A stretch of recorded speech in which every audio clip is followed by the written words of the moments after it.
Apparently there's a new batch of Nintendo leaks making their way around the internet. This fresh batch of leaks has reportedly leaked through 4chan, and a lot of claims are coming out about its contents. Among them is allegedly a 2014 Nintendo Switch design document, vouched by game historian Forest of Illusion on Twitter, and the doc looks quite similar to a design shown in a 2015 Nintendo patent. Incidentally, the look seen in the 2014 Switch design doc also looks weirdly similar to the 2016 hoax design, which was inspired by the 2015 patent. Seriously, remember when everybody thought that these were real? Could you imagine? Well, turns out it is kind of real in a sense. Luckily, Nintendo never actually went this way with the Switch design. I definitely prefer what we ended up getting. Additionally, details of the Nintendo Switch prototype have allegedly leaked as well. This is where things get pretty interesting. Forest of Illusion says, Nintendo won't be happy. More stuff leaked just now. Switch private keys and many documents. One document reveals the Switch's design in 2014, and it is eerily similar to the hoax that was floating around and got traction years back.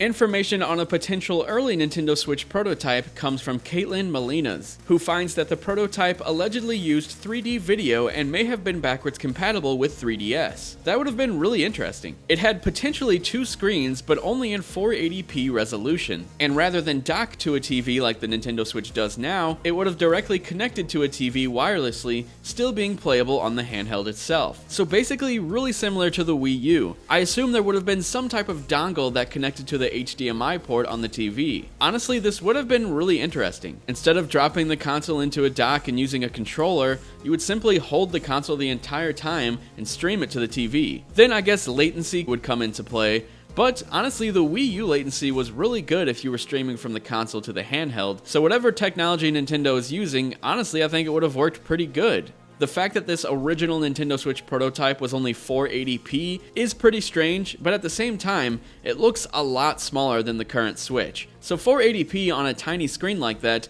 would actually probably look perfectly fine. Honestly, I might be in the minority on this, but I always thought the Wii U screen looked pretty good, and it was in 480p as well. Anyway, Caitlin Molinas also had this to say. This device would be able to broadcast video through Miracast, meaning that potentially this concept would be a portable console that does not dock into a TV, instead displaying video to a TV wirelessly, while still having the unit usable similar to the Wii U gamepad. So yeah, this is basically what I was saying before. Another question I would have is, since this device looks much smaller than the Nintendo Switch that we ended up getting, I wonder how the power would be and if it would actually be able to play games in HD on the TV. Because let's face it, 480p on a big TV, that would look pretty bad. Anyway, while these minute details are not verified, the documentation being cited in the Nintendo Switch leaks is almost definitely legitimate. It's mostly a question of accurately interpreting all the information. In any case, these Nintendo Switch design document and prototype details are pretty fascinating for enthusiasts.